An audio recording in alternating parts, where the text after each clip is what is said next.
How's everybody doing? Welcome back to another episode of Boys in the Zone. I am your host, EJ Savage, and today we got a few diehard fans here discussing some Cowboys news about 53-man rosters, preseason game one, preseason game two, outlooks on that, and then the season in general.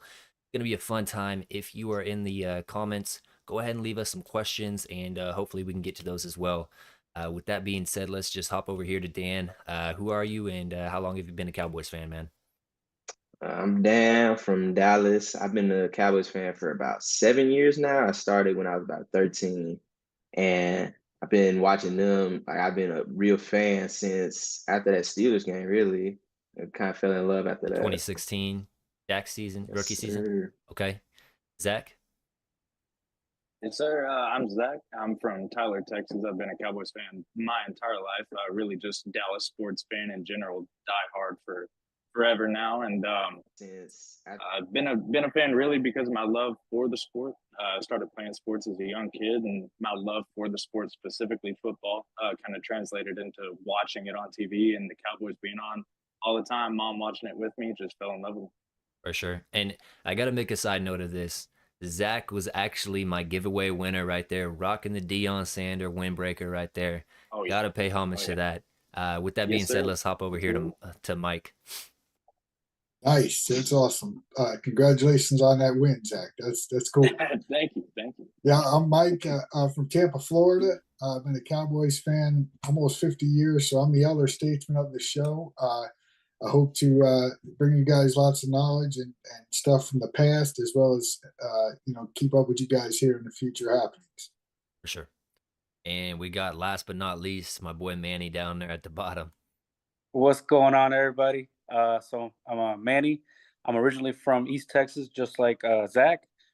Just grew up playing sports, watching the Cowboys, so pretty much all my life. And I'm house sitting right now, so excuse the U of A attire, but right now I'm holding down the home team. But it's always Dallas, so Dallas all the way. Hey, there we go. The newest Big 12 team right there, Arizona. Bear down. So, well, let's just jump straight into that preseason game one. Let's just go with three of the best players from that night and three of your, kind of stock down players for that night. We're just gonna go ahead and kick it straight back to Dan, honestly. the three players that I would give a stock up to probably would be Deuce Vaughn. I love what he did there. Absolutely. Like honestly, he all the defenders were sick of him by the end of the game.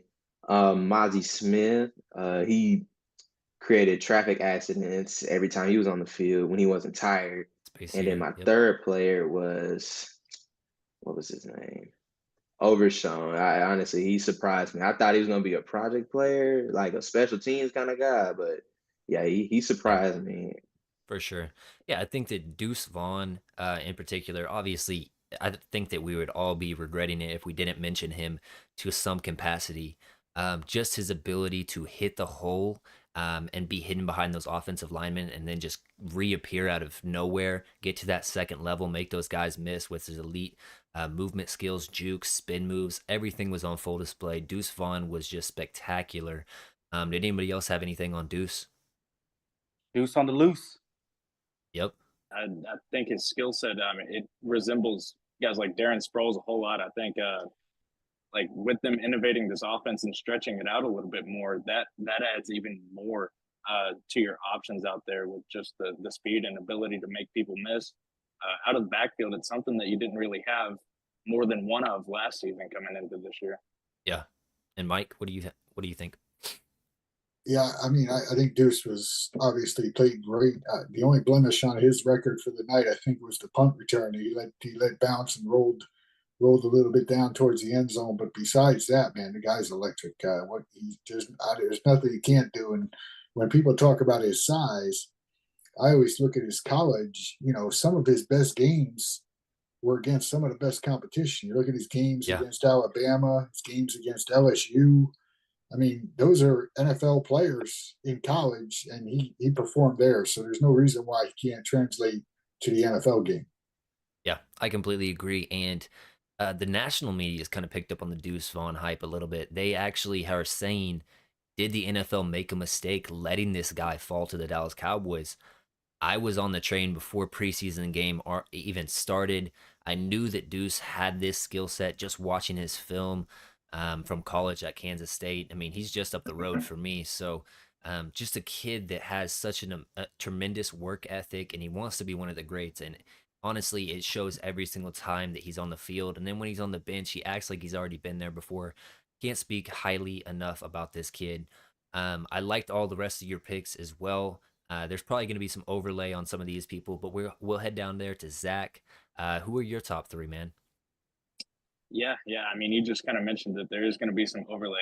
Deuce is far and away, I think, my favorite to have watched this past Saturday. Just the electricity from him. Mm-hmm. But one that I don't know got mentioned a whole lot. I mean, I saw it blow up a little bit, but Jake Ferguson Oh might yes. show everybody that Schoonmaker was a bit of a reach. And there's ability there with that second round pick, but with the injury lingering, and to see Jake Ferguson go out there and just take what he wants, his ability to stretch the field, go up and get a football down the seams, it's something that I think shocked me a little bit after Schultz's departure, that somebody out of the two, Hendershot or Ferguson, could come in and immediately start doing that.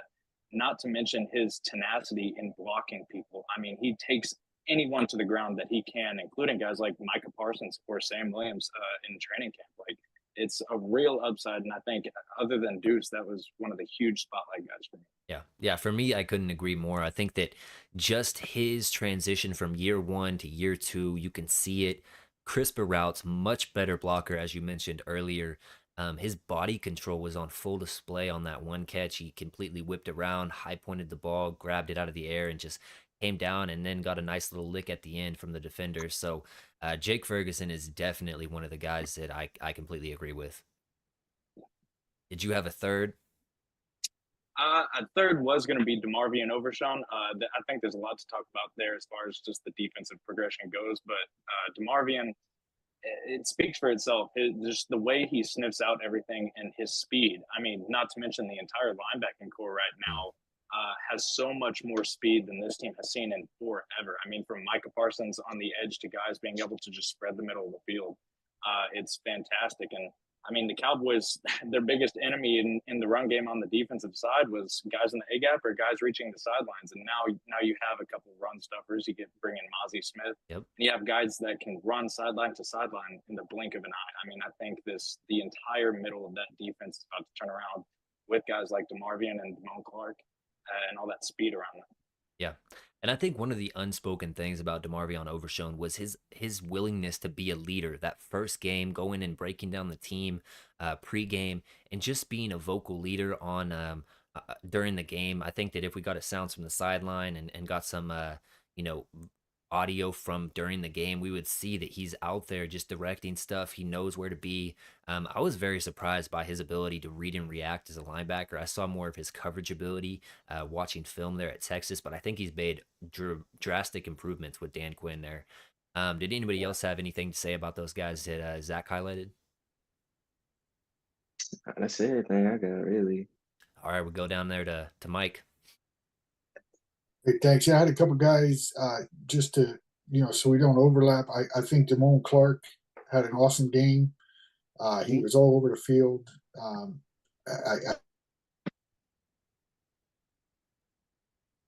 It's going to be huge, that leap he's going to make. And I really see him being a force with Van Der Esch in the middle of that field. I think he played well. I also think John Stevens showed up, which, I know that tight end room, there's a lot of people fighting for spots in that tight end room, but I think John Stevens is making a name for himself. And the other guy is Tolbert. I mean, another guy, year one to year two, he's jumping up, and I think he made a great play. I know they called pass interference. I'm not, it was kind of ticky tack for me, but he was making plays. His when you rewatch the game, his routes were crisp, and I think his confidence level is much higher than it was last year. Yeah, I should have waited for Mike to go because he actually stole two of my guys right there with John Stevens and Jalen Tolbert. But excellent picks right there. I think that what you mentioned about John Stevens, he's gonna be pushing for a roster spot. You can just see his ability as a receiver. I didn't necessarily see him pop off as a blocker. Interested to see what if you saw anything like that from him. But as a receiving threat, he just looks so talented and so like he's already been there before. You know what I mean? Yeah, he definitely has a willingness to block. His technique is a little bit rough around the edges. I mean, he Yeah. was kind of a wide receiver in college, so he probably didn't block a lot, but he definitely was willing to stick his nose in there and give it his best shot. So I think that's something they can work with. Yeah. Hey, shout out to the chat. We got my boy Eric in the chat right now, and then we got Cowboys legend Mike Tag as well in there. So It's shout out to awesome. those two guys. Um, Going down there to Manny. I should stop saying down there because he's on my Zoom call down there, but on your guys' screen he's up there. So, but either way, Manny, who are your three? Well, I think you guys already stole them from me, so I Yeah, was gonna say, but it's all good though. I mean, I think I was gonna say Jalen Tolbert because a lot of people were out on him. They were saying, "Oh, he's a bust" and whatnot. But yeah, um, going and seeing the him in camp in person, and then seeing the highlights from the camps every day, looks like he's been able to have a bounce back. And then in the preseason game itself, he looked good out there. He showed flashes. Uh, Also, Damone Clark, he was moving, he was everywhere. Him and Overshown.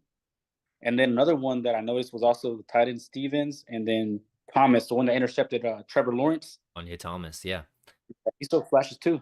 Yeah, I think that Wanye Thomas, you just saw his ability to cover at that safety position. You saw obviously the interception, and that wasn't against a scrub. I mean, that's against Trevor Lawrence. You know, he's in Oh, most people's top tens right now. So, right. and then yeah, Jalen Tolbert. Just to talk on him a little bit, his ability to get in the playbook with Mike McCarthy, with Brian Schottenheimer, Dak Prescott, work in the yard with Brandon Cooks, Gallup, Dak. Those guys, I think that you're finally seeing the shades of their games rubbing off on him. He seems so much more confident, as Mike was saying earlier. Just, I think that he's just grown tenfold from the mental aspect, from the physical aspect, and just from being a pro and carrying himself like that. So, completely agree with what you guys said. Nobody else mentioned Mozzie again except for Dan. I do see Mozzie's value. Just being a space eater in the middle, allowing our linebackers to stay clean there at that second level and just go make tackles. So I loved all of your guys' picks. I think that basically the only person that you guys didn't mention that I did want to highlight was probably Asim Richards, which was the rookie tackle out of UNC. I just saw him do some good things there at tackle and guard last night. Seemed like he's been there before, honestly. He showed some patience. He wasn't always tacking as the offensive lineman. That's one good thing that you want to see with your rookies.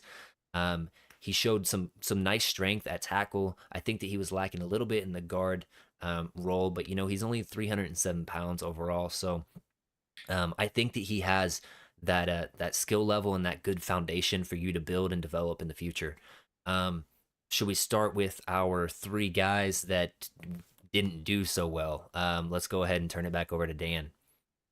Yeah, before I get to that, another player that I think people didn't mention was actually Isaiah Land. Every time I looked Mm, up, he was in the backfield, and it was to the point they were putting different guys on him. He was still whooping them. Like it didn't matter who was out there. that's a good But point. as far as my three people who did not do well, Turpin, I'm kind of on the fence, slight stock down. He didn't do bad. He had some drops. He did make up for it with that 4th and 13. That was clutch, but he did also fumble that punt. Yeah, To to be fair to him, he wasn't supposed to be returning at all. So I guess that kind of threw him off. But as a return specialist, you shouldn't be fumbling. No, that's just my opinion. yep. And He did that during another Texas. pl- another player should be Malik Davis. Mm, I wouldn't say I was the biggest fan on him, but I liked what I saw. But yep. yeah, he can't pass block for one. Like that was like one of the first plays of the game. He gave up a sack. It was like that was his fault. He didn't pick up that blitz. And then as a runner, he just lacked vision and patience sometimes. It's just like he just ran into the wrong hole. He didn't let blocks develop. You know, So I mean, yeah, you got to show me something. I thought that Malik Davis was almost too patient sometimes on a couple runs. You know, he waited for things to develop, but when you're playing with unproven talent up there on the offensive line and a unit that doesn't typically get a play together, especially Asim Richards, he's been working at guard throughout training camp, and then they threw him at tackle. So I think that sometimes he needed to honestly kick it out and use his speed a little bit more to the edge. But I do see what you're saying with him. You know, 9 touches, only 7 yards, point 0.8 yards per carry last night for Malik Davis. I or not last night, but you know the other night. Um, I just see him as a guy that is on the fence right now. You've seen the elite playmaking ability of Deuce Vaughn. You've seen some really good from Rico Dowdle, minus the fumble. He's that last guy. He has to make dramatic improvements in the second preseason game. Um, who was your third? Did you have another one? Um, that was, I mean, Josh Ball did not look good to me. That's just my opinion. He showed some plays, but Yeah, honestly, what has he done better than TJ Bass though? That's my opinion. I believe TJ Bass would be the one to kick yeah, him off the spot. I think if he doesn't play better this game, because he didn't play bad per se, yeah. but I think TJ Bass did that much better than him. So if he doesn't do better this time, I think he's gonna be a part of those cuts. I like TJ Bass though. He played good. Yeah. Well, to your point, I do think that you're right about Josh Ball. I mean, he's had all the opportunities to make a difference on this team. He's been on this roster for quite some time now. We have to see the return on it. I don't care if he was a fourth round pick or whatever he was. At some time, you have to realize like, hey, this guy isn't developing to the point that we want him to. Is it time to cut ties? You don't want a situation where you keep him around just because he was a high draft pick. So I agree with all of your picks. Turpin, yes and no. I mean, obviously you were kind of on the fence with him as well. So moving down there to Zach though. Yeah, I mean, I think Malik Davis is one of the easier apples to pick right now. I mean, the fumble didn't help, and kind of to your point, his patience. Um, it's hard to believe that it can be bad to have too much patience, but I think he kept looking for blocks to follow rather than just letting the play develop and then going with it or finding the hole for it. So I think Mhm. there's a lot of progression for Malik Davis, but time's ticking with guys like Deuce Vaughn on the field. Yeah. So, like I said, that's one of the easier ones to grasp at from Saturday. But I don't necessarily have three bottom players as more of a collective unit with the offensive line. I'm Yeah. not disappointed or hesitating with any of these guys. It's preseason game one, training camp, a lot of young guys. But I think there needs to be some urgency with who could possibly make the 53 or who needs to be out there right now and getting some higher team reps because the depth right now for the offensive line is a struggle. I mean, other than your starting five, you're talking about a rookie out of UNC right now. You're talking about TJ Bass, Barniak, who's got some playing time, Mm. Let's who the size, like I said before, speaks for itself. But I mean, it's still all project pieces. And when you have guys like Tyron Smith, who I mean, how long do you know? Are you going to have him for the full season? Are you going to have him for the first two games? It's impossible to know or project those things. And so I think there's a little bit of hesitancy with how it looks going into preseason game two as well as the entire season on the offensive line. It's hard to tell now, but the Yeah. pass protection worries me very Can badly I for can Dak I add Prescott. something to that? Yeah.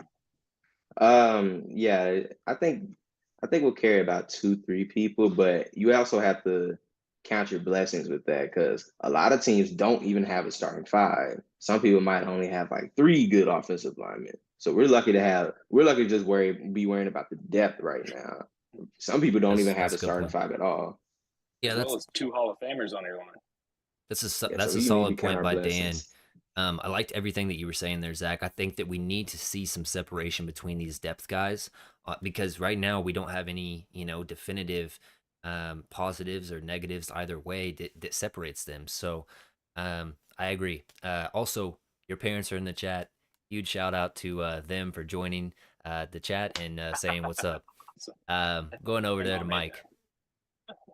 Yeah, obviously don't want to overlap too much, but I think Brooks, the wide receiver, he was making a lot of plays Mm, in camp. He was doing a lot of really great things in camp, and I think the lights were maybe a little too bright for him in his first game out. He looked like some of his routes were kind of herky jerky. It wasn't real smooth. yeah.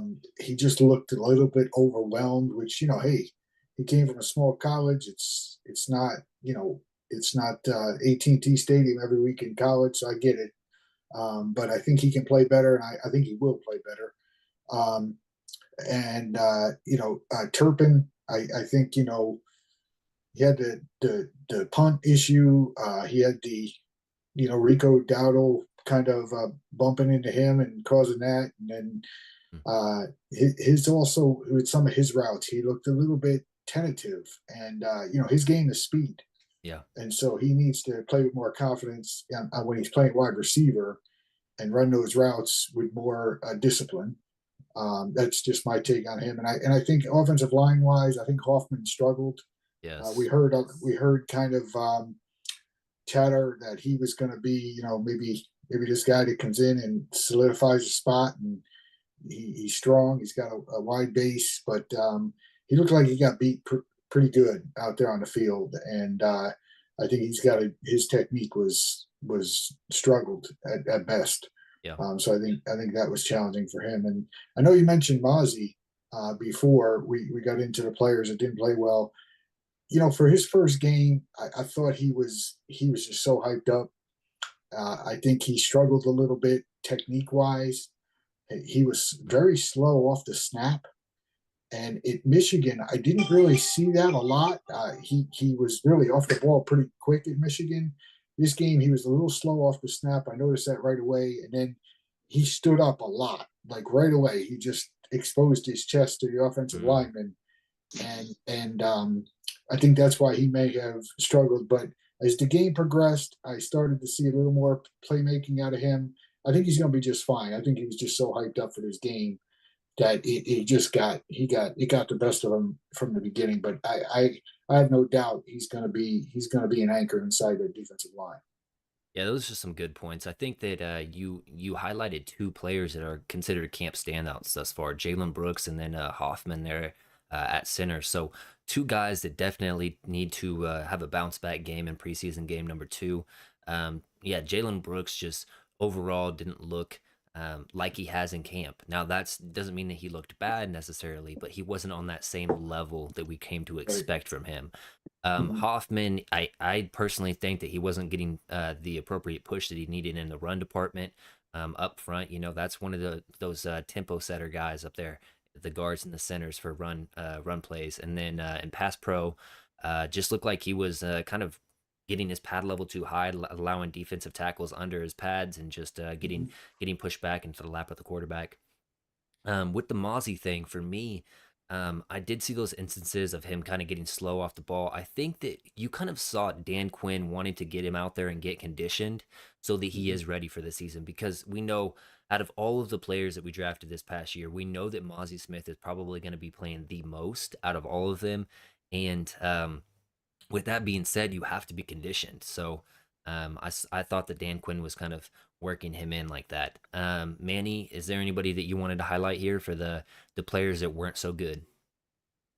Yeah.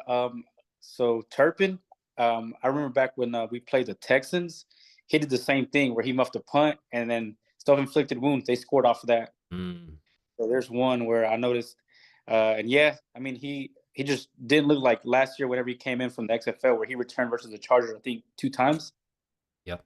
or during the season. So yeah, but I mean, I like Turpin though. He's fast. So maybe he was just a little anxious. But Mm, also another one, I don't know if you guys noticed that, but at times Will Greer looked frustrated. Maybe that was because of the O line. yeah. Yep. Definitely looked Or frustrated. And then another one I saw that I was like, or I guess I was high expectations or kind of wanting to see. Hunter Lipke, he slipped one time, Hmm. and he kind of looked a little like maybe a little nervous or something. But yeah, those are my three. He had a solid run. I think that Lipke didn't get a lot of snaps to really prove what he could do. I am interested to see what he can do if he does make this team, because last night, or not last night, but the night before, PFF rated him as the best blocker as far as skill positions go. I didn't really pay too much attention on his blocking the other night, but I know that he can do it. Turpin, to your point, I think that Turpin, special teams is a very calculated the little details kind of a job. So you have to be willing to do the little things and do them well. Nobody cares if you catch a punt or fair catch a punt. We come to expect that, honestly, with how the rules are changed right now. What we don't expect you to do is fumble it when you made the Pro Bowl last year as a Pro Bowl returner. So it's got to get that stuff fixed. As far as being a receiver, his game, he's so small. His game is built on being sudden and quick. The other night, I don't know that he was completely sudden with some of his routes. Didn't sink into some of them as much as he should to get the defender on his hip and then burst out. But yeah, I like all the players that you guys highlighted. Honestly, I don't know that I would add any other ones. So with that being said, I am going to go ahead and pull up this 53 man, or the roster right now. And I'm going to read it off from each position, and we're going to decide who we're going to keep. So obviously Dak Prescott makes the team. Are we keeping one or two or three quarterbacks? Do we have a consensus on that? I mean, don't they didn't they change the rule? You could carry like 3 quarterbacks now. Yeah, you I have to forgot. have. I forgot what's. So I forgot. the rule for anybody that doesn't know, as long as you have three quarterbacks on your roster, you do not have to activate one of them on game day for them to be able to come into the game in case of an emergency injury. So that's the rule, but you do have to have them on your 53-man roster. Uh, I don't So think we do. I made a video about this. I think it maybe was last week or so. I actually did keep Will Greer.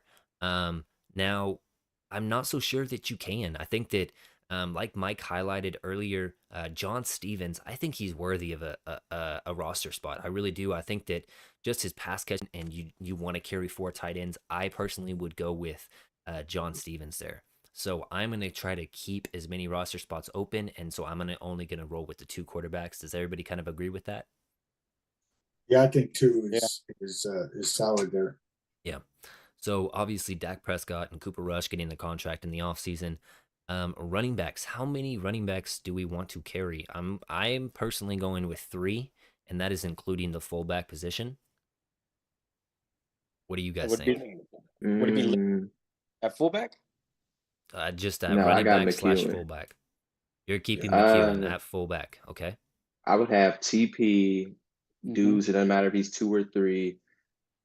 It's between Rico and Malik, and then McEwen does so many things between inline, fullback slash same thing, wing and tight end. I think we keep him right there, and Lukey is probably a practice squad stash. Okay. Now you gotta Yeah, you gotta be reminded of the amount of money that these guys got as UDFA's. Lipke got a hefty contract for an undrafted free agent, so yeah, I could see him definitely making the team because they don't want to lose him just for nothing. Yeah. yeah. I think Dowdle makes the team. Okay. I think they like him because they don't have a guy on 3rd and 2 that has the body type to get that first down. I think Dowdle is that guy. Pollard, yes. Deuce, like I think he's the guy that gets those dirty yards, Dowdle. So Okay. I think they keep uh, Pollard, Deuce, and Dowdle. That would just be my thoughts. I think Lipke is a practice squad guy, and the only reason I think that is because a lot of the teams in the NFL don't play with a fullback, Hmm. and so he might be a guy they could sneak through into that practice squad and continue to work with him because they don't feel there's a lot of other teams out there that might need a fullback. Yeah, and the ones that do utilize a fullback, they probably already have that guy on the roster that's been on the roster in the past for quite some time. So that's a Very good possible. point. Nobody likes Ronald Jones. I'm kind of surprised. No, I mean, I think the age and already with the Well, Ronald suspension coming, Jones, I mean, he's not old. I don't know if you know this. He's He came into the 25. league. Is that correct? I I think. think Yeah. He's He's So 27. Ronald Jones. Let me search him up. Well, remember, He runs he's with going to be talent. suspended the first 2 games. 26. Correct. So he's not old by any 26? means. No, not old. But he Has some is experience, suspended, like you guys were mentioning. Yeah. did they figure out what it was for the medication supposedly, or was it for the PEDs or whatever? He says medication. NFL says PEDs. We'll probably never know. Doesn't matter. He's out. So I think we're kind of in agreement. Tony Pollard, Deuce Vaughn, obviously, and then Rico Dowdle. So carrying 3 running backs. And then Dan is kind of keeping that fullback in his pocket for right now. Yeah. Manny, did you have anything to say on that? How you said it? Maybe they used McEwen as fullback, and then they put Fergie, Hendershot, and then John Stevens as tight ends. Hendershot, and you have to keep Schoonmaker too. I mean, he's a second Oh, round that's pick. right. I completely forgot about Schoonmaker. I believe it is Stevens versus Hendershot right now. And me personally, I like Stevens more as a wow. blocker, and I haven't seen him drop any passes yet. That's just me. That's my opinion. Wow. So you're gonna kick off Hendo. Man. He gotta show me. He gotta show me something, man. Like Stevens been balling. Every time he get looked at, he's made a play. Oh no. For sure. All right, let's just jump into these wide receivers. So obviously the top 4, CD, Brandon Cooks, Michael Gallup, and Jalen Tolbert are locked for everybody. I'm assuming. Yeah, I think so. I think Tolbert's. So right now this is the decision to make: Kavontae Turpin, Jalen Brooks, Jalen Marino Cropper, and then am I missing somebody? And then Semi probably, right? I think Houston is still on there. And Houston, yeah. Houston could also be added in there. So who would everybody's? I'll start with Dan. Who is your 2 that you're gonna keep out of those guys I mentioned? Like the receiver 5 and 6. Yes. I don't know. I think I would keep Houston because I know because he's already like gotten used to being in those lights. Like Mike said earlier, I think Jalen Brooks isn't just being on the Cowboys. It's a lot, so I don't think Jalen. We have to ease Jalen into that. So I think he might be a practice squad stash if we can get him there. Somebody else might pick him up, and then I think we keep Turpin really. Just if he can provide something, but if not Turpin, we keep Semi because he didn't play bad either. Okay. And Zach, who would your 2 be? I mean, if I had to go off of camp right now, you probably look more towards Tolbert and Brooks. Although Brooks did look a little out of sync on Saturday. That's going to come with time and more training camp. It's going to become a lot more clear come week 2 and 3. But Tolbert, for the return abilities and just the speed itself, continuing to develop a relationship with Dak Prescott in that offense. I think those are the 2 that can't necessarily lock, but have just shown a little bit more now in camp than some of the other guys. Okay. And Mike? Yeah, I think Fehoko is probably going to make the team. Okay. I know they liked him. Obviously, they brought him in. So I think he makes the team, and I think Turpin is the return guy. I can't. I'm cutting him or trading him the year after he makes the Pro Bowl, and there was so much hype on him last year. I just think you can't teach speed. Yeah. And when this team got beat against the 49ers and they lost Pollard, there was no playmakers besides CD left, and there was no speed. And they've gotten faster, with Deuce and now getting Turpin kind of integrated more in the offense. I think that those playmaking abilities can show themselves. So speed to me outweighs any kind of negative that he has. So that's what I would go with. It seems like Turpin is for everybody right now. Manny, do you have Turpin as well? Yeah, I think Turpin stays, and then they kind of bring him in with I think they have some play design for him. I saw him when he was running the ball. They'll probably try to figure out how to put him in the offense. Also, maybe as a returner. Fehoko, I don't know about Fehoko. I don't know if Fehoko makes the team, but I know It's probably going to be Tolbert is in there, Brooks or slash Houston, either one of those two. Okay. That's what I got. Um, for me, I think that I would go with Turpin, and then I would go with Brooks personally. I think that him just being a draft pick, um, sets the precedence for him. Hold on, let me get out of here. Sorry. Um, trying to get this got back up. Sorry. Okay, I think I got it fixed. Sorry. Yeah, Turpin and just being. I think that last year they weren't trying to utilize him over the middle because they didn't want to lose their punt returner, kick returner, so they weren't really putting him in routes and stuff like that. Hopefully, um, that all gets fixed and they can find out a way to use him in the receiving game because he does run some pretty nice routes, some crisp, sudden routes. Kind of looks reminiscent of one of my favorites in the draft this past year, Tank Dell. So I would be excited if they did use Turpin in that role. And then Jalen Brooks, I just see him, he was drafted. Cowboys love to keep their drafted guys around. Obviously, Simi was also drafted, um, but he's been around this team for a while. You got to prove it eventually. So I do fully anticipate Simi, if not one or two of these guys that do not make the initial roster, to go ahead and get on the practice squad afterwards. And then they can always get called up. Let's roll over here to the next position, which would be tight end. So Jake Ferguson and Luke Schoonmaker, I'm just going to put those two as locks for the roster.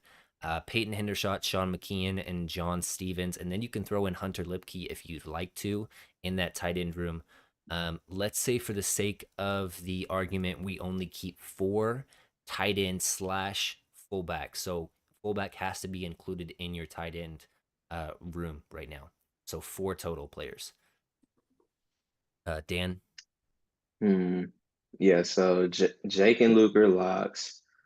It's between Stevens and Hendershot. Honestly, it could go either way, really. I'm not gonna make it. I'm kind of surprised that you are going with McKeon so heavily, considering he and Schoonmaker are both Michigan guys, both known for their blocking, kind of done the same thing as far as their careers at Michigan, and now being on the Cowboys. I kind of see them as being like a redundancy. So I'm interested to see why you want to keep McKeon first. So if you'll mention that just first before you drop into the other guys. Well, this past season, they were doing this Hulk package thing with like Farniak or whoever. They take McGovern. a backup guard. It didn't Hmm. matter who. I hated it really. So this past season, when Farniak got injured, I don't know who told Kellen Moore. It was probably Mike McCarthy. Hey, stop putting guards over there. So they put McEwen over there as a fullback, and they just started moving him around. And our run game got that much better. So and he showed he can play as a blocker, fullback, wing, tight end, and he can do it well. And then when you add that with the value that he provides on special teams, it's hard to replace. It's hard to get rid of that, really. Yeah. So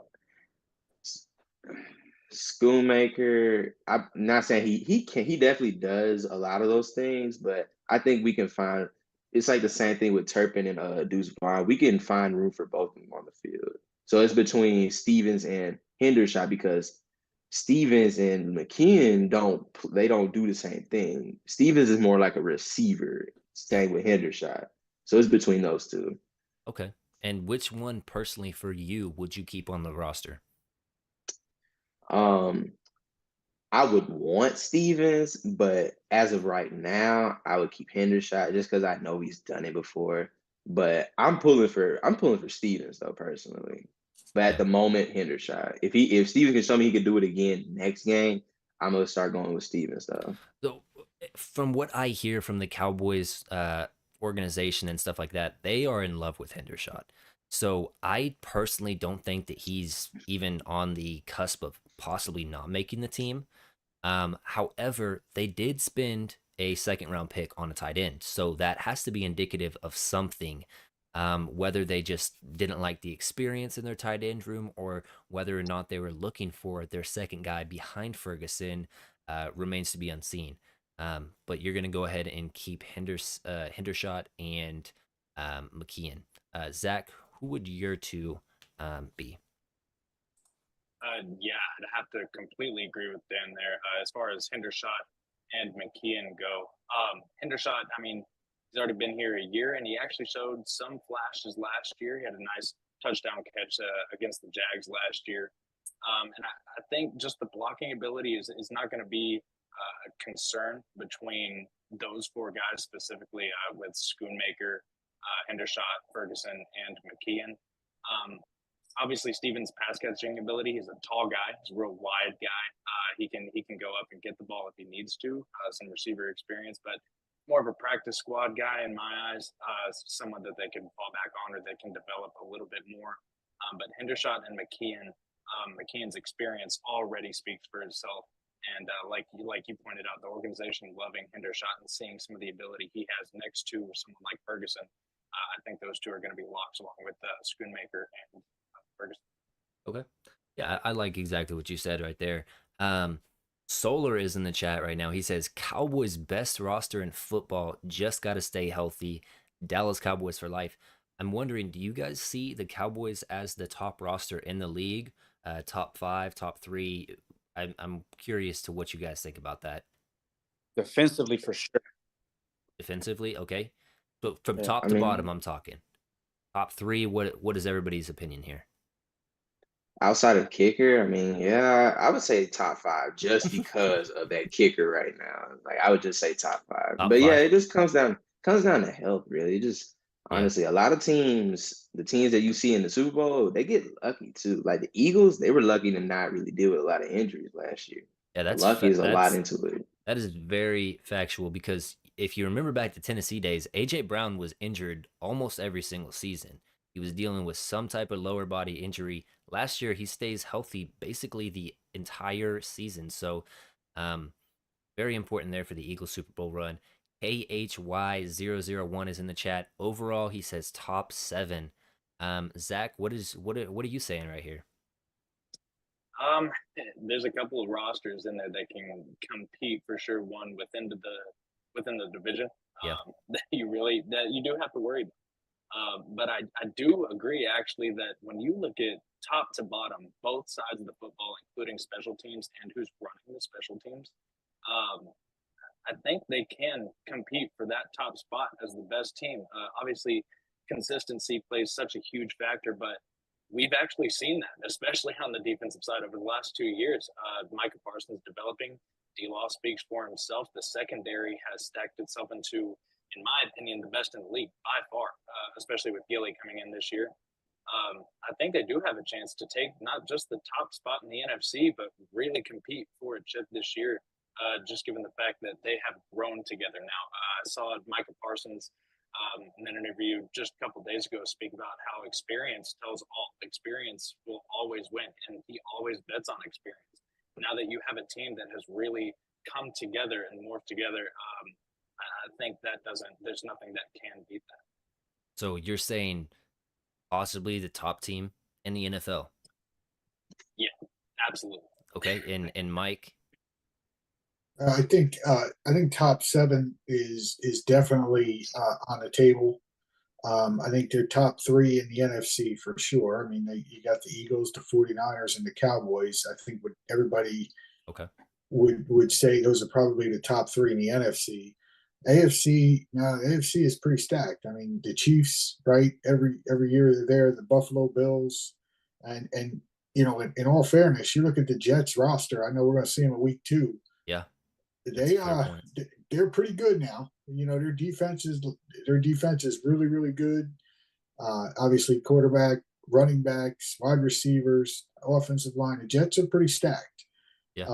So I mean, top 7 for Dallas in the NFL, nothing to sneeze at. And if you get a couple of breaks here and there, and you stay healthy, it's a war of attrition in the NFL. It doesn't really matter kind of when you break camp how your roster looks. It really matters in week 15, 16, 17 how your roster is starting to shake out with the injuries. Solid point. Manny, what would your answer be right here? Oof. All right. So for defense, for sure, I would probably rate them top 2, 3. Maybe even the best defense. NFC wise, overall though, yeah, I think we're definitely in there.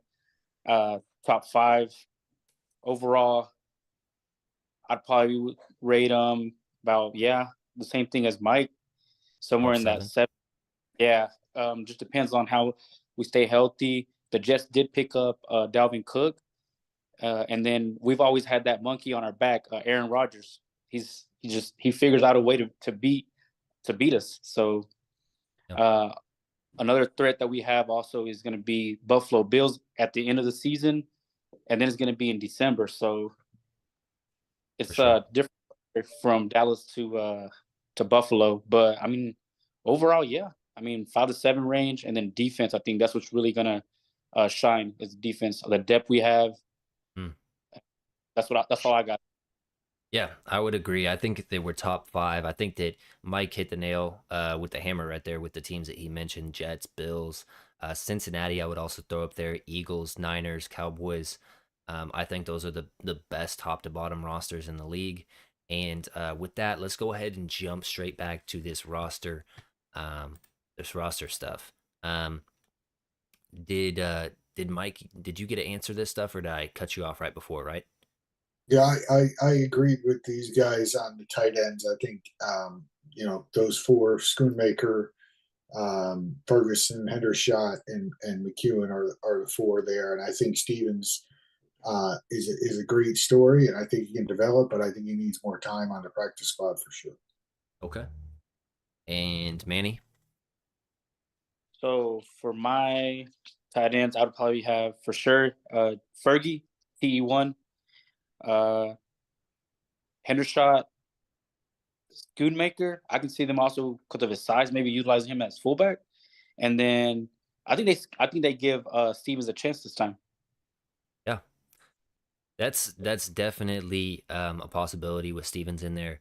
You know, before preseason game even kicked off, I personally thought that the Niners had knocked the Cowboys out twice now in the playoffs, back-to-back seasons.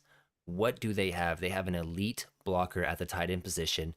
They go in and dress that in the draft with Schoonmaker. They have an elite fullback as a blocker um, in what's his name? Juszczyk.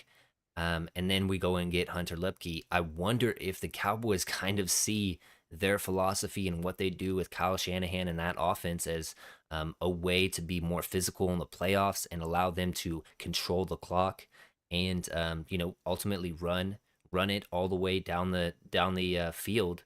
And you've got some elite running backs now with Tony Pollard having the bulk of the carries, add in Deuce Vaughn with the change of pace stuff.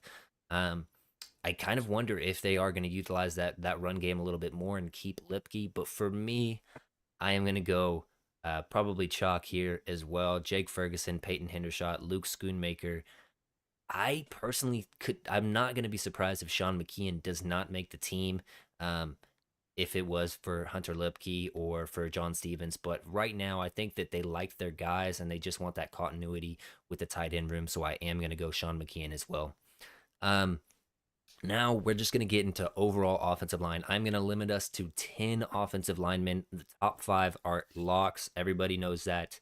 Those starters. So I'm going to name off the other guys after those guys, and we'll decide. So Chuma Edoga, Asim Richards, Matt Farniok, Josh Ball, Matt Waletzko, Earl Bostic Jr., Alec Lindstrom, Brock Hoffman, and then TJ Bass. I'm going to go ahead and let Manny go first here. So Adoga, I think he got injured, right? Yes. What were the other ones that you named off? Edoga, Waletzko, Farniok, Asim Richards, which was a draft pick, so they probably will keep him. Alec Lindstrom, Brock Hoffman, and TJ Bass. I'm not going to add in Alex Taylor, Priolu, or whatever his name is. Oh, depending on the injury, Adoga, Waletzko, Forniak, Richards, and maybe Bass. I don't know. Okay. Mike, do you have any Yeah, clue for this? I think you're kind to take it to 10. I think when push comes to shove, they may go 9 there. Oh, Yeah. Or I wouldn't be surprised if they trade some of the defensive line depth that they have, and try to pick up another team's maybe offensive lineman, do a swap maybe with Seattle, for that. But if we're gonna play the game and keep the 10, I think Richards is there. Well, let's go Forniak because he's got some position flex. mm-hmm. Adoga, I think, is the only guy on that those backups that really brings any kind of veteran depth at Yep. all. Yep. And then I think they keep. I think if we're going to do 10, it would be Lindstrom for me because he can play some center. Yep. He has a That's little what bit he of played. flex. That's what he played in college over there at Boston College. Yeah. So I think you know if we're going to keep 10, that's the 5 I would go with. Okay. And Zach? Yeah, I mean, I completely agree. I think guys like Hoffman, I mean, even if you are going to keep them on the practice squad and try to develop or just use them, gain some experience, there's nothing more than guys like, well, let's go, Adoga, Richards, especially being a draft pick or an experienced veteran coming in that you're going to cut loose or not have there on game day. So those three guys primarily keeping it to 10. Kind of like he mentioned with Lindstrom and getting some depth at the center position. You can always use guys to try and gain that experience in game, or especially here in the preseason. I would be honest, don't know if he's going to be a Cowboy next year or not. We have no idea. So keeping those guys up there, getting the continuity together between those five behind the starters that speak for themselves going into week one. I think that's going to be the list. I kind of agree with Mike there on keeping it at 9, maybe 10. I think the depth questions may limit it to 9 there, especially with the amount of depth you have on defense. But you never know. I mean, there is so much depth on defense that you have a lot to play with trying to add to this O line depth and strengthen it a little bit just in case of injuries. Terrence Steele coming off of that injury, Tyron Smith and his history. But yeah. For sure. Dan? As far as 10, yeah, I don't think we keep. I think we keep like 8 at the most. But 8. for the sake Wow, of the that would be question, very, very low. well, we Well, already got the Oh start. yeah. let's go. Look, If you think only 9, go ahead and go 9. I'm not going to no, I'll limit do you, but I 10. just think I'll 10. do 10 for the sake of the question. I already got the 10, but personally, when the line is healthy, I believe we are top 10. But for the sake of this question, I got what's his name? Idoga, well, let's go. Richards, TJ Bass, and who are the Barniak. other people? And Farniak. Yeah, Okay. I keep those 5.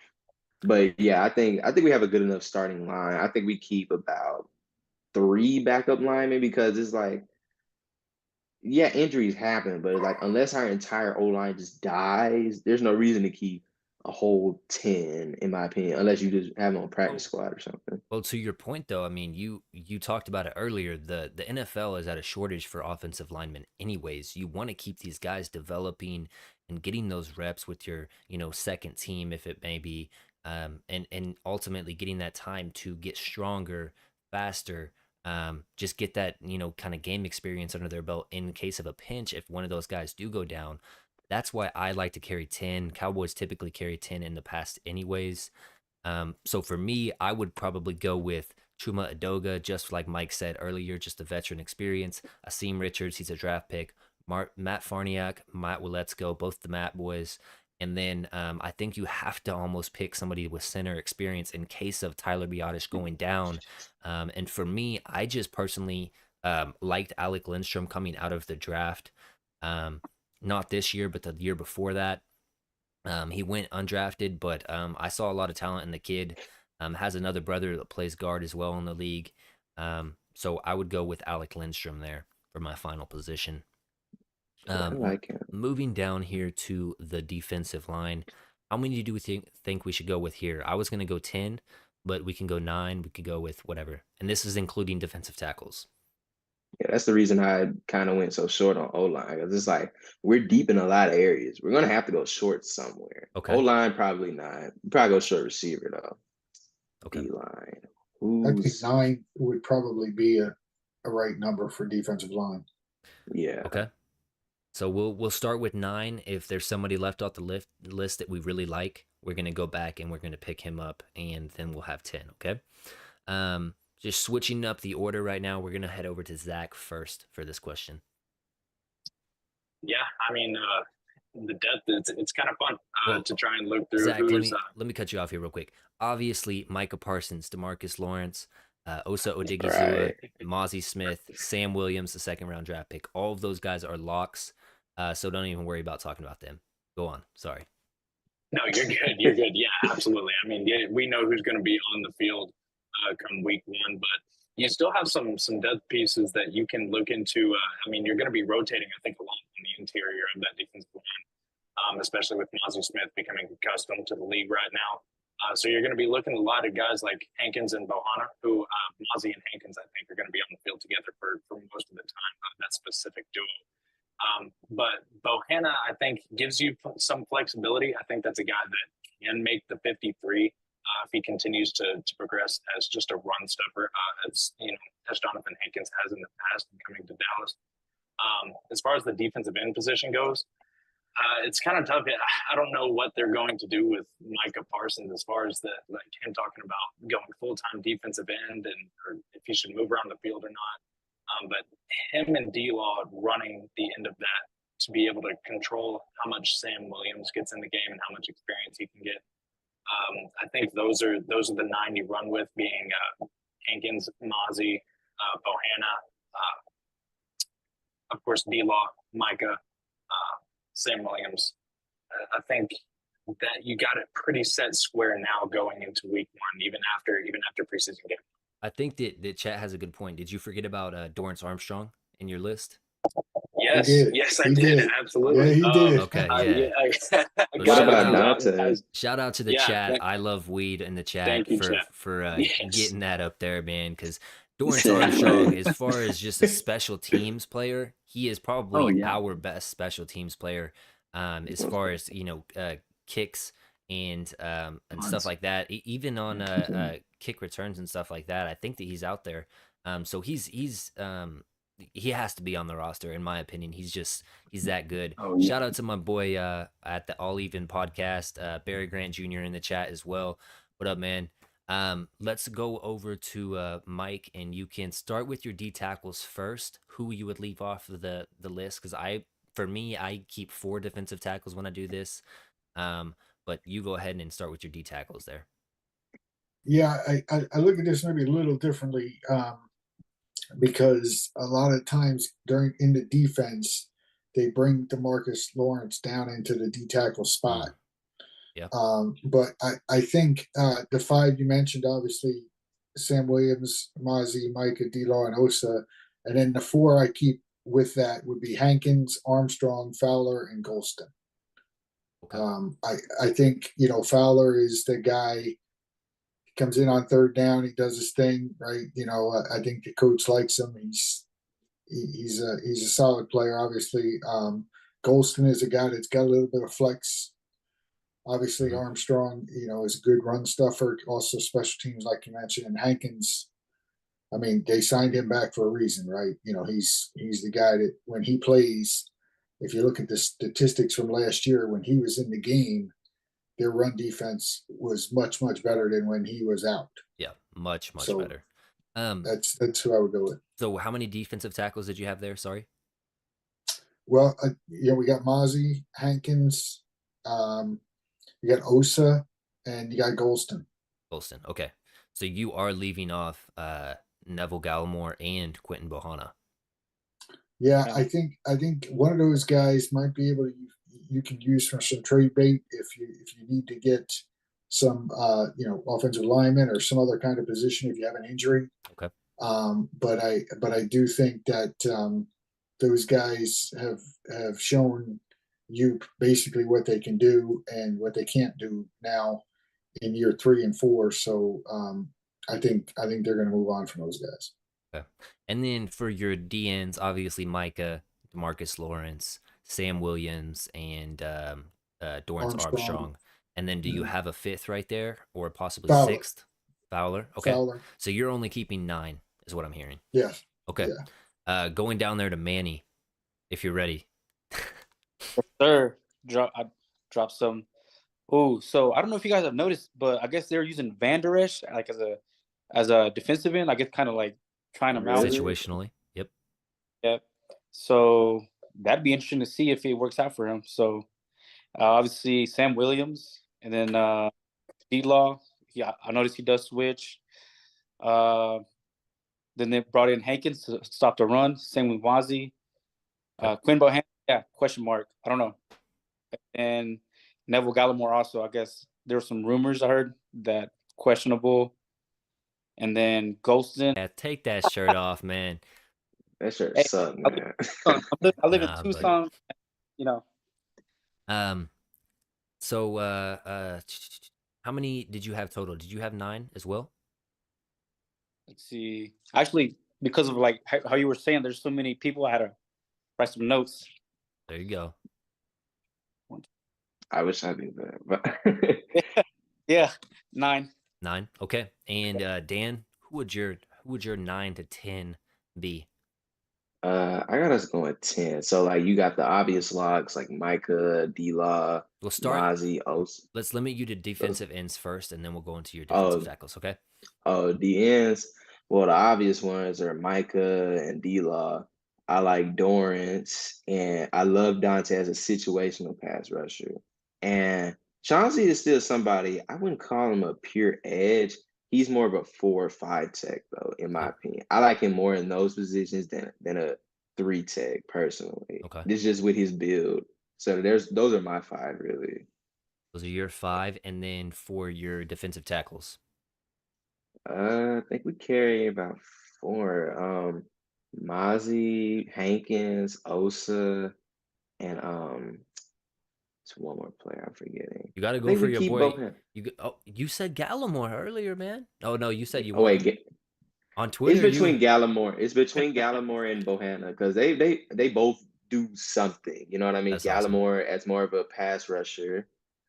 Bohanna does provide run. He's a better run He's a stopper space though. eater. Space eater. Yep. It's just it depends who plays better because I think they both had solid camps though. Like yeah, so I mean if we keep 10, keep both of them really, but it just depends really. This defense is deep. We can't keep everybody. Somebody's So gonna get cut and somebody's gonna get picked up. I noticed that nobody added the 4th round pick, Junior Fajoku.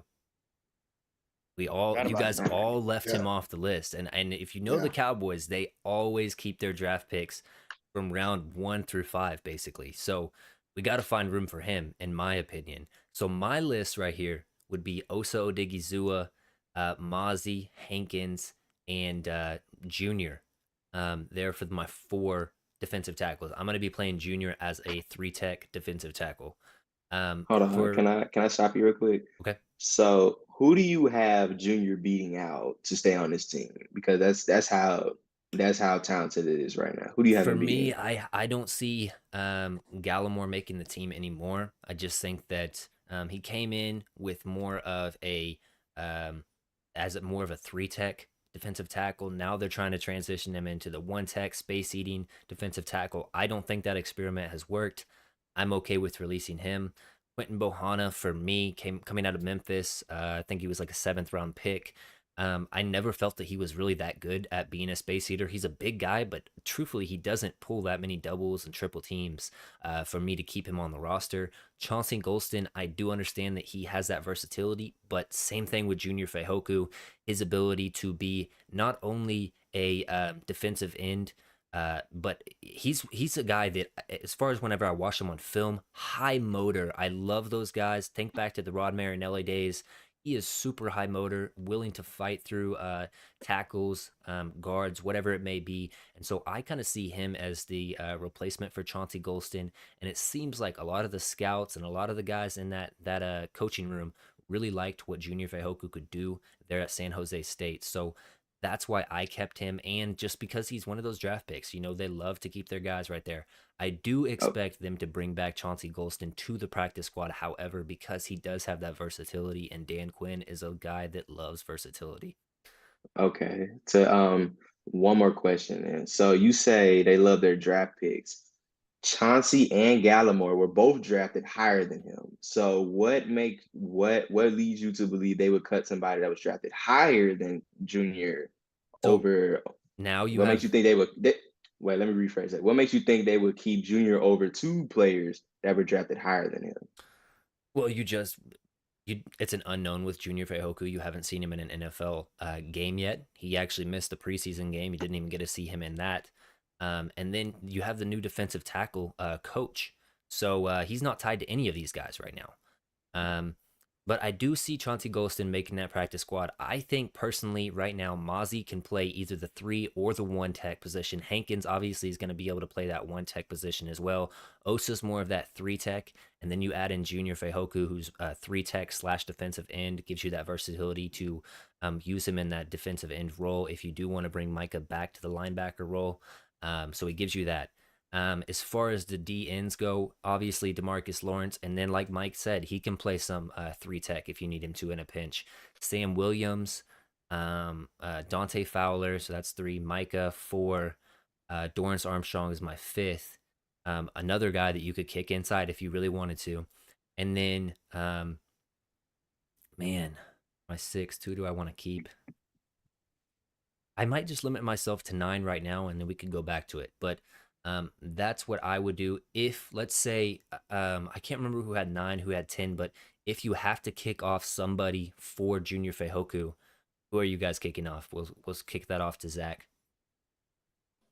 I kind of have to agree with you with the Chauncey Golston aspect. I mean, like you said, Dan Quinn loves versatility, and some of the things he was able to do in the kicking game or special teams last year, I think, proved himself at least a role within the organization.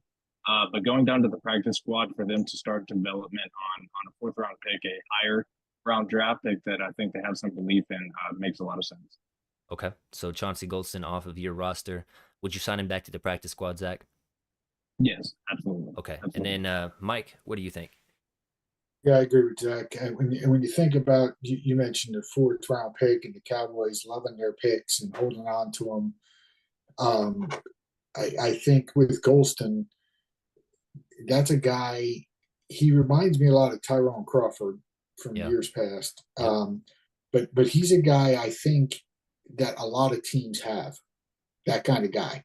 Yeah. So if you think you could get him through the practice squad to the practice squad because other teams have a guy like Chauncey Golston already.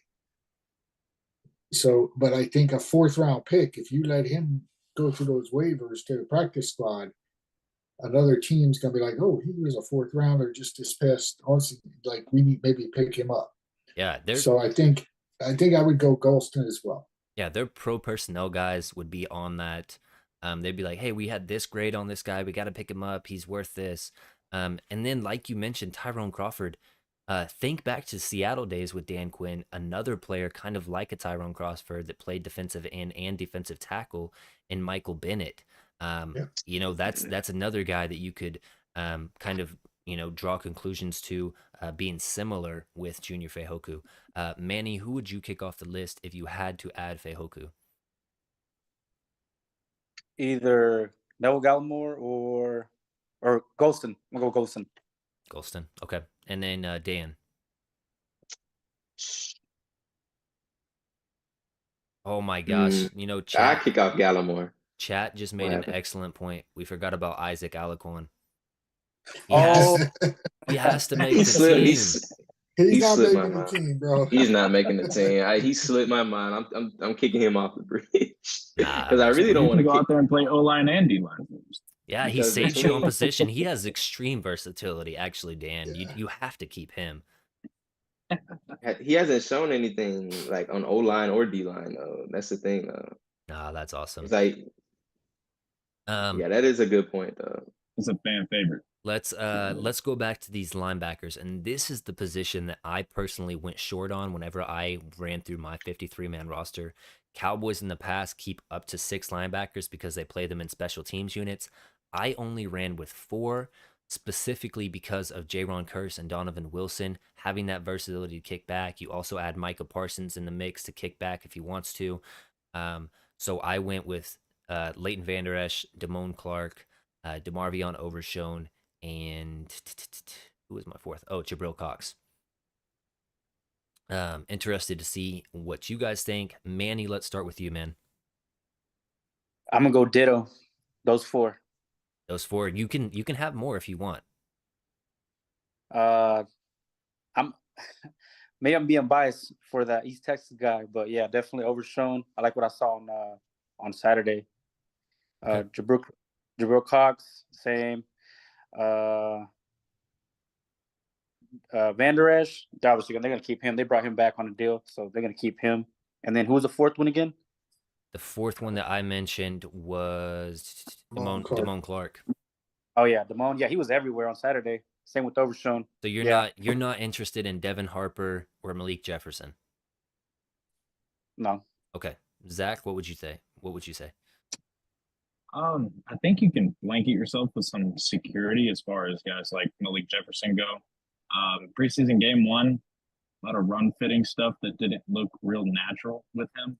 And it's such a huge concern with the second level of that Cowboys defense. The past couple of years has been stopping the run within there. So I agree with keeping 4 just because of how deep the secondary is, and of course, like we just talked about, how deep the D line is. So I do like your 4, but if push comes to shove, Kearse gets hurt. Donovan Wilson, he's already dealt with an injury. You never know. I think keeping Malik Jefferson, guys like Devin Harper on the practice squad and around gives you some security there. But 4 on the roster seems right. Okay, and we'll go to Dan, and then we'll go to Mike. I think we go 4. I would personally say I would like us to keep 5, but realistically, I think we go 4. And yeah, most of it. So I would keep LBE, Damone Clark. Who's that 3rd? Cox. I'm keeping DeMar. Overshown. Overshown. Yeah, and Jabril Cox. Yeah, pretty much what you just said. I like what they've done. Okay. Personally, I would go 5 because I think I seen a post on Twitter. Luke Gifford was making some plays on special teams, and they were like, "Hey, who's replacing that?" And I said, "Look towards Devin Harper to replace that." That's why I would keep 5 personally. So Devin Harper is actually going to break the roster this year. Okay. Interesting. If you want to keep 5, we'll revisit that by the end of the thing if we have the numbers to do so. Mike? Yeah, I got 5 too. I think Harper makes it. I think they need a special teams guy. Okay. And I think he's the guy that makes it. Overshown can and he will play some special teams as well. But I do think they go 5 there. Okay. Let's drop back here to the cornerback room. For now, let's just stick with. We'll stick with 5. If we want to keep somebody else, we'll go 6 here. Obviously, Stephon Gilmore, Diggs, Deron Bland, Jordan Lewis all make the team. Obviously, Jordan Lewis is going to start the year on PUP from what I'm hearing. Yeah, so, but I mean, once he's healthy, he's going to be on this team. So, sorry. I think that's my dog. Is that? I think that's my dog. Let me go get that. You guys discuss. Mike will go ahead and decide. Y'all think Bossman Fat stays or he gets the boot? I think Jordan Lewis is definitely starting the year on PUP. He hasn't practiced at all, and they are kind of bringing him along slowly, which is fine, right? And Gilmore, obviously, Diggs, Bland, they're all there. So I think Eric Scott Jr. makes it, and I do think Kelvin Joseph sticks around. They're trying to. He's a 2nd-round pick. You need more out of him than just special teams, but they're trying to prop him up, man. And I think him and Wright both make it again. Oh, yes. I I mean, think Alvarez has even spoken Man, about it quite a bit with Boss Man that his ability in the slot has opened a little bit of eyes through camp so yeah, far. he's Preseason game surviving. one, yeah, putting him in the slot and moving Bland, I think, outside while they were both on the field at the same time. Showed some promise there. Obviously, Boss Man's still there for the special teams gunner position, which he's done well in. But I think moving forward, that's probably going to be an eye to watch with Eric Scott kind of coming behind him. Yeah.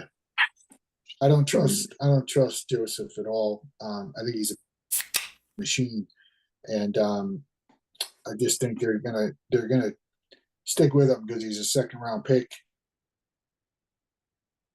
I think when comes back and he's healthy and ready to go, and they got to make a roster move, that might be a guy you're looking at. Yeah, I think my bad. Jordan Lewis getting hurt might be the best thing to happen to Kelvin Joseph. He's operating on borrowed time right now between that and special teams. So he's bought himself some time right now. So yeah, you got the obvious four like Diggs, Gilmore, Bland, Lewis. So as far as the fifth guy, because I think we're keeping five personally. I think we at the moment it probably just be Kelvin Joseph right now until somebody else. No, Israel McQuamu. I forgot about him. Well, Those are our five. He's more of a safety. Yep. It seems He- like Izzy, he- for this exercise, let's just keep Izzy as a safety. Obviously, he has the versatility, but we'll keep him as a safety. I'm Yeah, interested. Eric Scott. That's what I was got just Eric about to say. Scott. So I got Eric Scott. Then those are my five. over Kelvin. Okay, so you got five right there. Who else has everybody went? I had six. and You had Diggs. six. Okay. Yeah. Who are your six? I had well, you got Jordan Lewis. He's going to start on pup. Yep. So if you're counting him as the sixth, but obviously I had Gilmore and Diggs, Bland, Eric Scott, Nashawn Wright. Those are your And six. yeah. Okay. And then you have the versatility with Jordan Lewis on pup to carry Kelvin Joseph that first, Right. those first couple weeks. Yeah. That's fair. Did everybody go while I was dealing with that? Yeah, I think Everybody did? Okay. Yeah. Yeah. So for me, I would go with basically what everybody else has said. I probably would not keep Nashawn Wright, even though there's somebody in the chat saying Nashawn. And then they're also calling Kelvin Joseph a Tristan Hill level bust, which is, that's kind of fair. Anyways, though, I am going to keep Kelvin Joseph. As far as what I'm hearing from John Fossil, he just seems to be, dialed in with the special teams unit. So fully anticipate him making the roster. And then obviously I'm going to go with the drafted guy, Eric Scott. And then those are my guys for right now with the cornerback room. Heading over. Go ahead. I think CJ Goodwin gets cut like he normally does. But I think they try to find out a way to bring him back because he's that core special teams guy that Fossil. He got to stay. He's a demon in special teams. Right? Yeah, but every year when they get to the 53, they release him, and then they pretty much tell him, "Hey, stick around. We're gonna make a couple more moves and get you back here in a couple of days." And I think that's gonna happen again. That don't really count. CJ Goodwin, I don't know if you guys know this. I mean, he's as old as Zach Martin. So he's up there in age. He's 33. So who knows? Obviously, he's been a special teams ace for super, super long, which does, hold some weight in this locker room. They like their veterans. Heading over there to the safeties, we have the ability to carry five since I only went with five corners. If you want to cut that down and go four for the safeties and then pick up your sixth corner, you can do that as well. But I do think that we carry 10 overall DBs. My guys, so I can just get it off the rip right here. Jaron Curse, Donovan Wilson, Malik Hooker, Israel McQuamu. That's it. I'm only carrying four as far as that goes. And what that allows me to do is carry that sixth corner, which would be Jordan Lewis. Now, you don't have to make that decision right away.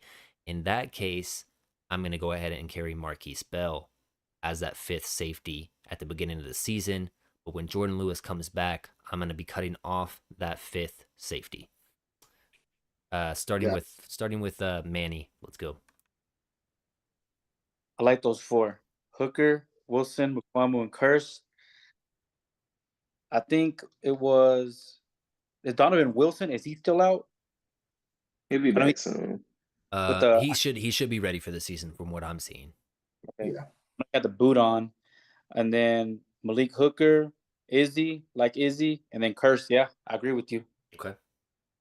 Dan. Yeah, I think we keep 4, frankly. I would like to keep 5, but I think we just keep 4 right now. Bell has shown me some things, and Wanye Thomas have shown me some things, but they've also shown me some bad as well. So I think they just need a little more time to develop. And I think in about another year or two, they'll be ready to start. So for right now, we just keep those 4. Mike. Yeah, I think Bell makes the team. I think we keep 5. He led the team in tackles the other night. He was all over the field, and he made a lot of really, really good plays, instinctive plays, which you need out of your safety. And he's not afraid to tackle. And which another thing, we've had safeties before that are a little afraid to tackle sometimes. So I think he's a guy who can also play special teams. And with the Jordan Lewis kind of, going on pup and that kind of thing, I think we'll keep 5, and that'll be the 5th. Okay. And then Zach. Yeah, I'll double down again, and I completely agree with Mike. I think there's too much talent and versatility to not keep 5 on this 53-man roster. I think the picture of Bell coming out of college and what he has shown in a year's time, going into preseason game 1, how much versatility you already have in the back of the field there. Curse coming down into a nickel linebacker position, or Mukwamu coming down to a slot corner position like he did a couple times in the playoffs. I just think there's too much there to not have Bell on the 53, not only as safety to that safety room, but you want people that want to get down and dirty and hit people. And whether that's on special teams or if he does have to come in some type of role for an injury, whatever it may be, you want those kind of guys with that tenacity to be on the field. Yeah. I agree. So that for me was 50, if my numbers serve me correctly. And so then we got our punter, our kicker, and long snapper. We already have our punt return and kick returner with Kavonte Turpin, keeping him. Brandon Aubrey, Brian Anger, and Trent Siege obviously are on the team. So are we keeping this kicker, or are we going to find somebody else? Let's start with Zach. It's tough to tell. That you see a couple things one day. Brandon Aubrey made, I think, 7 of his 8 in camp, whether it was today or yesterday. But I did see somebody say, I can't remember who, that they've kept his distance in practice a little short. And I don't know if there's any fear there with him and long distance kicking. Obviously, the Cowboys have not hesitated to kick longer field goals, especially under Mike McCarthy. But I think right now you're starting to cut time, and unless, like we kind of talked about last week, a couple of these veterans fit that mold that you're wanting to go into the season with, I think Aubrey stays the kicker. We got a chat right here from my boy Eric, Boots on the Ground. He says, no kickers, just go for it every time. Actually, I changed my mind. We're going with that one. Yeah, just save the roster spot, allow Brian Anger to do kickoffs, and let's just roll with another player on the roster. Go for it every time. Let's go over to Dan.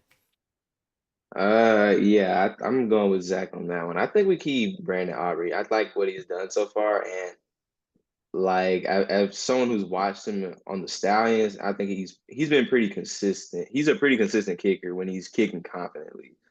But let's say he falls off a cliff, we will go Mason Crosby. I'm not the biggest fan of Gold. And as far as his range, honestly, if you can be automatic from 45 under, I mean that works for me. We can't call ourselves a top 5 or top 7 team and then kicking 50+ field goals all the time. No, you don't.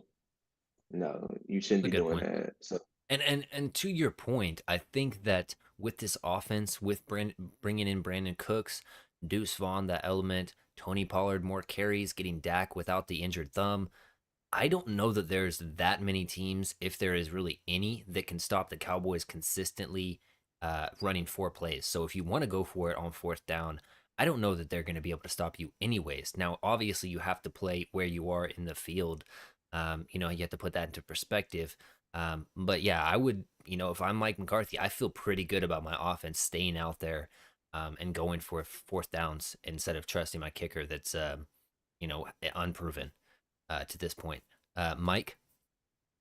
Yeah, so just a couple of things. The extra point that he missed, Hmm.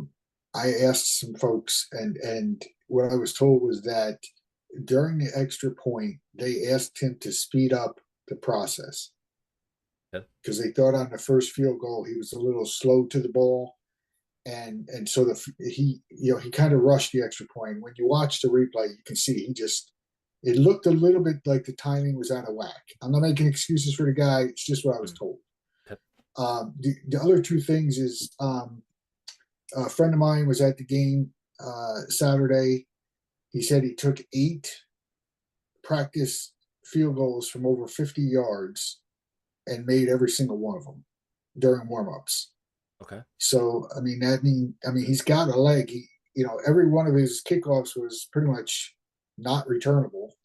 So I think the team liked that aspect as well. And then I think this week is very important for him, not so much in practice, but kicking in Seattle. Yeah. And if you guys have been to Seattle or been in that stadium, which unfortunately I have, it is the wind is really weird in that stadium with that open end at the one end of the stadium. It's really it's a weird place to kick, and so I think they want to see him in that environment, in that stadium, kicking the ball. And I think this weekend is going to tell us a lot about whether or not he's the kicker moving forward or not. Just my 2 cents. Fair point. Manny? Oof. So I see a few outcomes in the situation. So I guess he has been doing pretty good. He did muff that or he did miss that extra point. I see one scenario where if they were to bring in Gold, maybe they could get Anger to kick for him. And then also if they bring in Mason Crosby, because Mike McCarthy has a rapport with them, so maybe they could bring, he's with them. He seemed to like his guy, so they might bring him in. But I say give Aubrey a chance until he fails. Let him play. Yeah. They don't have a lot of faith in Anger being the kickoff guy. I don't Just either. for knowledge purposes, they don't feel like he's the guy that is capable of doing that. So if they're going to bring in another kicker, I don't think it's going to be Gold because he can't kick off. So it's going to be Crosby or Suckup as the veteran guy. Yeah. And the job Brett. Or no, Brett Maher is on the Texans or something like that. Denver. He's on the Broncos. He can stay over there. Okay. Stay over there. He missed twice this weekend. Yeah. He didn't have a hot He game almost missed shots. Yeah, I'm over it. I don't even want to talk about him anymore. So for me, I just don't want it to be a situation of, the Cowboys fans knowing that we need a kicker and then them not making the change, kind of like we knew last year we weren't good with the wide receiver core and they still went with it. To Mike's point though, with Brian Anger, if they don't have that trust in his kickoffs, because you got to think, if you kick it out of bounds, the opposing offense gets to start from the 40-yard line. That's basically midfield. That's a huge advantage. So you have to make sure you keep it in play on kickoffs and or kick it out of the back of the end zone.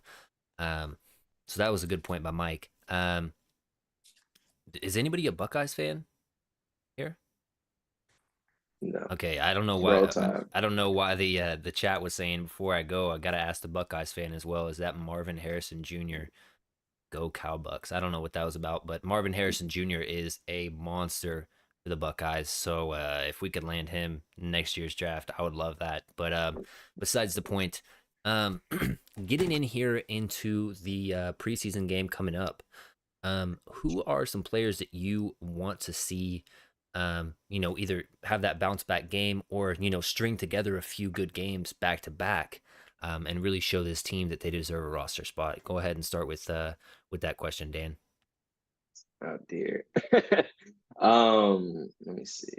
I want to see Overshown do it again for one. I like what he did, and he's been surprising me recently. I'm gonna keep it with three. I want Mozzie Smith. His get off needs work, but frankly, his explosion isn't a problem. I think in Michigan he was taught so much to react that it's like versus the scheme here, you have to be attacking. So once we get Mhm. that out of him, it won't be a problem. But I just need to see just a little more. I've liked what I've seen so far. And for my third person, Tolbert, I need him. He had a good game. I need him to show he can be consistent, though. It's all about just stacking the days. So those are my three.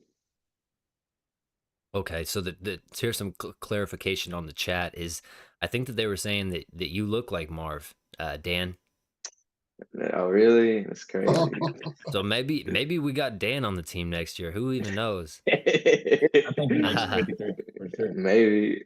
No, I but see you lining up over there. those were some good selections there. Zach. Yeah, I mean, there's a couple guys that I would love to see carry what they did last week and the next week, and then a couple that I'd love to see just turn it around. Between Jalen Brooks and Simi Fehoko, I would really like to see one of them really take over as the primary target, just going deeper into the game. I mean, there's going to be a lot of battling going into this 53 when the season begins, and to have somebody in a wide receiver 4 or 5 position, I mean, Tolbert's basically locked it up, I think, at this point for the 4. But for that 5 position, I would really like to see either of those two guys really take some things into their hands and move forward. As far as carrying into next game, I'd love to see Marquise Bell and DeMarvion Overshown both continue to do what they're doing. I'd love to see a lot more pass scenarios with DeMarvion, a little bit more coverage scenarios with him, just to see how he can adapt to the bigger leagues and see how he can move around the middle of the field.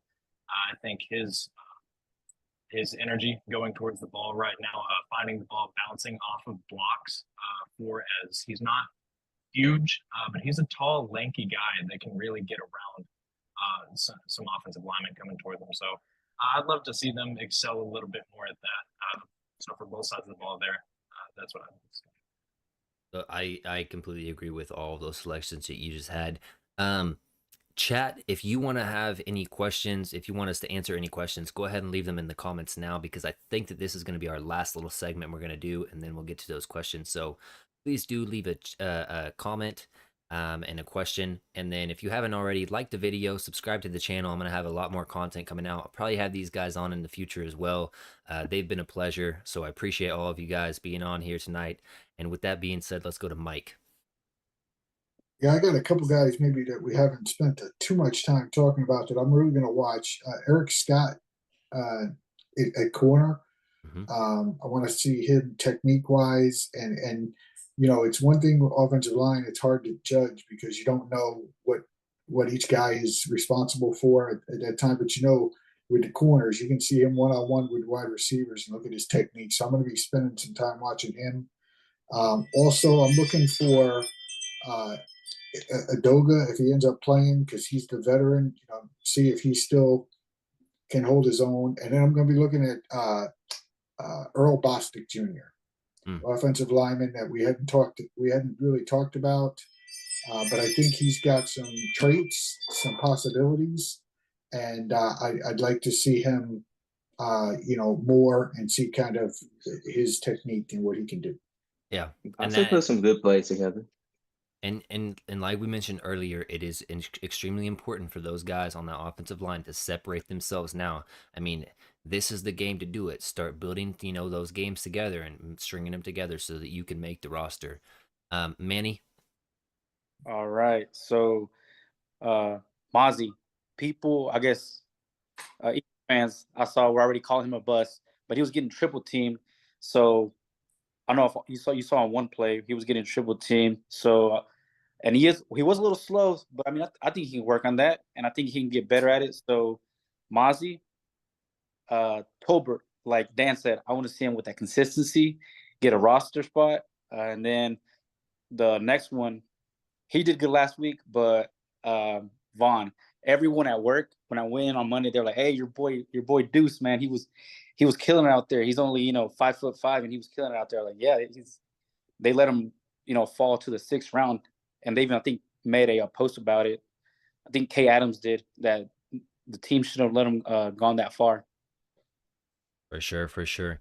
I think for Deuce Vaughn, I think that once you've seen him on the sidelines, he looked like he already been there. I don't think that this is new to him. I don't think that these performances are going to be surprising. I think that this is just the norm for him, truthfully.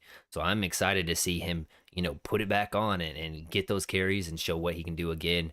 Um, for me, I'm really interested in Nassim Richards. Just continued growth there at tackle. I really personally, as far as my watching and draft analysis on him, I was personally wanting him to play more tackle. They seem like they want him at guard. I just hope that they don't try to switch him around too much and hinder his development in the future. He's definitely on top of my list. I want to see Jalen Brooks have a rebound game because he's one of those draft picks. So they want their draft picks to succeed. They want them to make the team. Um, and then lastly, Overshown, like you guys mentioned as well, I didn't see the read and react there at Texas whenever I was watching his film. I don't know if he was just gunning for that number 0 that they said that he could have if he proved that he could, get it, or if he was just that hyped. I don't know, but he played phenomenal. I just want to see those string of games, continue to keep on going. Um, anyways, moving on to the chat. Um, I guess we got this guy. He says that he wants on the next time we do this, man. So we might have to have another guy to get on here and talk some trash and spew some opinions and stuff like that. My boy I don't Eric know. actually mentioned a question earlier. Do you guys think bringing in Zach Martin back into the fold helps these younger guys, with their development and separating themselves amongst one another? Most definitely. Oh yeah. But it certainly can't hurt, right? Yeah. I mean, Right. guy's got more Pro Bowls than he does offensive holding calls. So he's Facts. yeah, great guy to learn from. I brought up this in my video that I dropped on the Zach Martin deal last night, but Zach Martin, first team All Pro nods, he has 6 of them. He's played in 9 seasons. 6 out of 9 first. I mean, that is crazy. That's the epitome of greatness, truthfully. And then you factor in that Aaron Donald is the only active player with more first team All Pros than Zach Martin. Absolutely crazy. You had to have him back in here in the fold, not only just for the camaraderie on that offensive line, but especially to protect Dak Prescott there. Let's see. When you look at the history of the Dallas Cowboys, he's probably the best offensive lineman in their history. I mean, as far as consistent, well-rounded, Yep. year after year for longevity, he's got to be right there at the very, very top. I don't know. I might put Larry Allen over here, but I wouldn't know. And yeah, especially we definitely gonna need him though, because when you look at our division right now, it's the loaded D line division for sure. They've taken some time to build it. And then when you look at who we play, the Jets have a good defensive line. Quentin Williams is a monster right now. I watched him at Alabama. The Bills have the lesser D line out of all of them, but they still have some pretty good guys over there. The Dolphins are annoying, and they blitz too. They bring it a lot, so we're definitely gonna need that stability. And Well, then the Patriots have Christian Barmore as well. He's pretty good. I watched him in Alabama, so they got some dudes over there. Yep. I remember scouting Christian Barmore not too many years ago. So last question before we all leave and we get off. Let's just go rapid fire. What's your division standings? From top to bottom: Eagles, Cowboys, Giants, and the Commanders. Who do you have finishing first, last, all of that stuff? We're gonna head to Zach first. As may as it or as much as it may contradict what I was talking about earlier when one of the guys in the chat brought up them being possible number one team in the entire NFL. I do think possibility of the Eagles taking what they did last year and moving even further forward with it this year is very high. It's all going to depend on those two games later in the year between them and Dallas. So right now, as far as with any injuries during camp, with the outlook of some of these rookies, some of these young guys, I am going to go ahead and put the Eagles right there, the 13-4, 14-3 kind of range at the top of the division. And I'll take the Cowboys game behind them, maybe tied, and it comes down to a tiebreaker right there at the end of the game or at the end of the season. And then I think the rest speaks for itself. The Giants and Commanders 3-4 there. I just don't think the Giants have a defense willing to compete with the division, especially the two top offenses in the East right now. And then Washington is, and it's a whole own world right now that I think is a long way from competing with the other three. Yeah, I mean, I don't know. just to bring We're this talking up, about just to bring this up real quick, Dan, is this division didn't have a single losing record last year. Even though the Commanders had a slow start, they finished 8-1. So you got to give a little bit of respect to the Commanders. Obviously, they got their QB carousel rolling right there, but a very good roster, truthfully. And when you look at their weapons, they kind of are slept on in that regard. We're gonna go to Dan next. Frankly, I have us winning because the Eagles didn't get better this year. They lost a lot of people. They lost both their coordinators. They haven't done much but replace them. They upgraded their secondary though. I'm not sure about their linebacking group. Their O-line is their offense is good right now. But you can't convince me the Eagles are going to take a step further with Reed Blankenship as a starting safety. You just can't convince me with that. But yeah, they still a good group though. Don't get me wrong. But they replaced a lot of dudes more than they did add. We didn't lose mainly. We didn't lose anybody really, and we added people. And the Eagles are getting a first place schedule this year. Last year, it's easy to Bingo. do things when nobody's paying attention to. Same thing with Geno Smith. Not saying he won't do it again, but the lights are going to be on him. So we're going to see if you can do it again. That, Dan, you bring up a really great point. Is just that first place schedule. Most surface level fans don't understand how those things work. When you win your division, that dictates your schedule next year. You have to play the first place teams in all of the other divisions in the NFC, and that makes your schedule harder. So very, very good point. Who did you have finishing 3-4? I think the Giants take a step back. And I think Washington jumps them at 3. Like you said earlier, they have their roster is really slept on right now. We're talking about a team that beat the Eagles and beat us. And the Eagles had Jalen Hurts too. They beat them with Jalen Hurts. Their D line is very slept on. Jonathan Allen and Deron Payne are animals right now. And Ridgeway as a DT3 is pretty good. And another thing I think people don't realize, they have 4 first rounders on that D line. Montez Sweat was a first rounder. Chase Young was the second overall. Jonathan Allen was top 15, I believe, and Deron Payne was top 15. And then they just added a corner over there too. One of my They're favorites, Emmanuel Forbes, ball hawk. Yeah, I completely agree with you with Washington. They're a very slept on team. If they get that quarterback, my bad. If they get that quarterback situation figured out, I think they would be a headache for not only us but the Eagles as well, because they're one of the few teams that can match us and the Eagles O line D line. Like not O line, their O line sucks, but like as far as their D line, they're one of the few teams that can match us and the Eagles with their D line. Like you saw that game when they beat the Eagles. Like their O line wasn't doing anything. Good point. Manny? So I agree with Dan. Can Jalen Hurts put up as good a performance this year as he did last? Like, can he do better than that? Because I mean, he was already an MVP conversation, right? So, and then they lost, I think, 5 to 6 starters, both their coordinators, and they did add the Georgia guys, but how will they do? We still have like I think I guess our framework's still there, and then we added the Giants. They could be either 3 or 4. I don't know about Danny. I don't know. I'm not big on. They haven't sold me on Danny. Manny, you have to put it on record right now. We're gonna bookmark this. We're going back, and we're gonna clown you if you're wrong. So you have to What? you have to have a 3rd and 4th spot set in stone right here. All right. So I'm gonna go with. I think Commanders go 3, and then Giants go 4. I think we can take it this year. I think we. Dak has a.